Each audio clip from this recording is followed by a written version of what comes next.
The Las Vegas Raiders are one of the biggest embarrassments of the 2024 NFL season so far, and I think this franchise is headed for yet another just huge rebrand. And I think there's one quarterback in particular in next year's draft that they should be targeting, and that I think has a great chance to end up being a Las Vegas Raider. Now, where the Raiders sit in 2024 really isn't out of characteristic for how this franchise has been for the last 20 plus years. They've got the second longest playoff win drought in the entire NFL, only ahead of the Miami Dolphins. They run through a ton of coaches, they run through a ton of general managers and people in the front office, and it just constantly feels like they are poorly run and really don't know how to get back on track. So this season, with them sitting at 2-7 and even having a loss to a team like the Carolina Panthers, I honestly was not super surprised. I didn't think the Raiders were going to be a great team this year. Obviously, like every team in the NFL, they do have some talent across the board. Max Crosby, they had Devontae Adams to begin the season.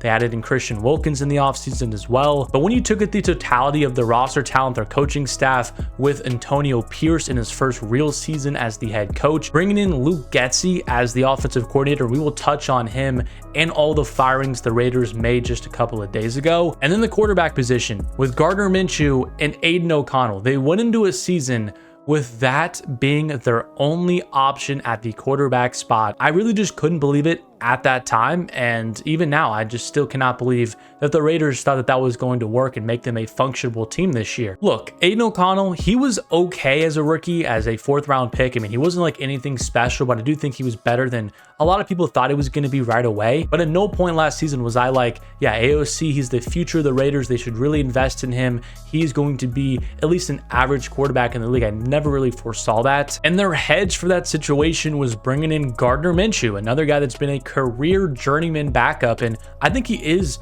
maybe one of the best backups in the league. But the key word in that sentence is backup. He's a backup quarterback. He should not be somebody that you're starting for all 17 games. Now, if we go back to last year when he was with Shane Steichen in the Indianapolis Colts, if you build a very nice situation around him, have a very nice offensive scheme, which Steichen did have, he can be just a serviceable level quarterback. But we did see again in some key spots his shortcomings, and he was ultimately the reason why the Colts did not make the playoffs last year. So the Raiders hitched their wagon to those two quarterbacks, and then, as I mentioned, Luke Getsy, the former Chicago Bears offensive coordinator, who was let go from the Bears for not being a good play caller, offensive mind, etc. And that hire just really felt like the Raiders had no real other realistic outcome. They wanted somebody that at least had some experience, and I feel like Getsy was probably maybe the only person they could get for the job. I know they tried to go after Cliff Kingsbury, but that fell through, and I think he made a great decision there, going to work with Jaden Daniels in Washington. But man, you can really look back now and just see how incompetent the Raiders were this offseason, kind of just building this roster for this year. But although this season is going very rough, I still have a decent outlook for the Raiders in the next couple of years if they do make some good decisions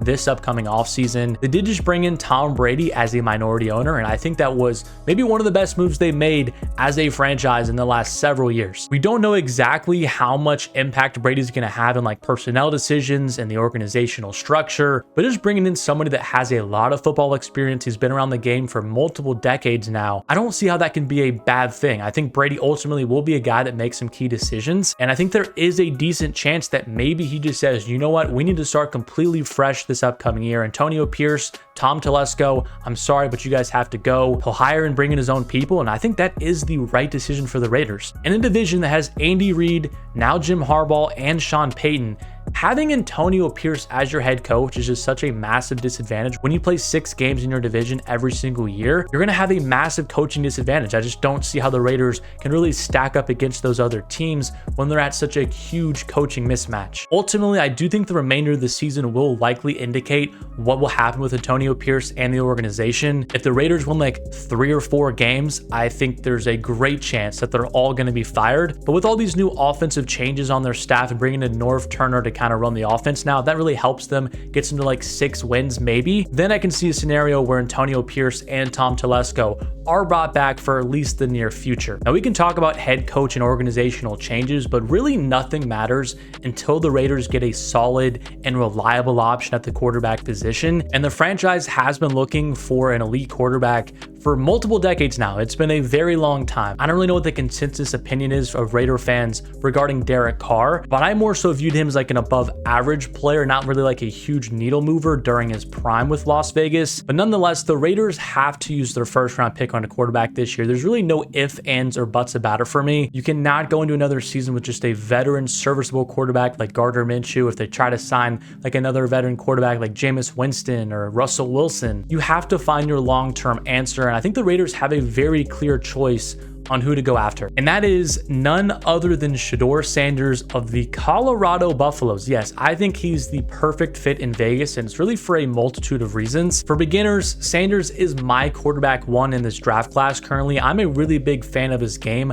I know he's a very polarizing player. You either kind of love him or hate him, but I think what he's been able to do in Colorado the last couple of years has been really impressive. The Buffaloes were one of the worst programs in all of college football before Deion Sanders, before Shedeur Sanders, before Travis Hunter showed up to town. And now in just 2 years, they are officially ranked inside the top 25, have an outsider's chance to make the college football playoffs if they can win their conference. I'm not going to predict that that's going to happen, but nonetheless, what they've been able to do in a pretty short amount of time, I just think is a fantastic achievement. And Sanders as a player has a lot of really nice attributes. He's very accurate over the middle of the field. He throws with good anticipation. He's got a good arm. He also has some good movement. He can make some plays happen outside of structure. I think he's also a good decision maker. I mean, there's really a lot to like with his game. Now, he's not going to be the most athletic quarterback in the league like a Lamar Jackson or a Josh Allen. He doesn't have an elite arm either, but I think he has more than enough physical attributes to be a top 10 quarterback in the NFL. And I feel like the Raiders would basically sell their soul to have a top 10 quarterback year in and year out. But combined with not having the best physical characteristics, he does hold on to the ball a little bit too much sometimes. I think he does think he's a little bit more athletic than he actually is, and that kind of forces him into some sacks. But you can also take a positive look on that as well, because the Colorado offensive line has been really bad his entire tenure as well. So he knows how to work behind a bad offensive line. He knows how to make things happen despite it. So I'm really high on Sanders being a good NFL quarterback and the first quarterback off the board in next year's draft. Another thing that makes me even like him more is just the pedigree. I just cannot imagine a world where Deion Sanders' son is just not a good NFL player. Maybe he doesn't become top 5 in the league and like some generational player, but I just cannot see him being a bust into somebody that cannot even play at the NFL level. I'm somebody that believes that pedigree does matter in sports, and I can just not see a world where Deion does not do everything in his power to ensure that Shedeur will be successful. So that is Shedeur Sanders as a player. And now when you combine the ties that he has to the Raiders organization now, I feel like it's almost a slam dunk if the Raiders are in range to select him that he will be a part of the Raiders. The first thing, he has a great relationship with Tom Brady. He has said many times that Brady has been his mentor basically his entire career. And who just became the minority owner of the Raiders and who is going to push for Sanders to be a part of his team? That's going to be Tom Brady. Secondly, Deion Sanders has been very outspoken about only a select teams being able to get the services of Shedeur, and he's been outspoken about the Raiders being one of those teams. We've seen Deion make the connection multiple times publicly. We've seen Shedeur Sanders even dap up Mark Davis at I think Las Vegas Aces basketball game. And fans have also come up with a conspiracy about Sanders' recent social media post. It seems like every single time the Las Vegas Raiders lose a game, immediately after Sanders tweets, "Thank you, God." And some people might say, well, it's just on Sunday, that's why he's saying it. That very well could be true, but I do find it interesting that one of the Sundays he did not tweet that out was when the Browns had their second win of the season against the Cleveland Browns. So I'm not saying it's confirmed that's what he's talking about, but I just wanted to put it out there that I find that very interesting. I think when you consider how things are going for the Raiders in the win column and really the excitement that Shedeur has for playing for the Raiders, I think this has a great shot of working out. And if I was a Raiders fan, I would be very excited to potentially bring in Shedeur Sanders as the new franchise quarterback for this team. But I want to know your thoughts about Shedeur Sanders and what you think about him being in a Las Vegas Raiders uniform.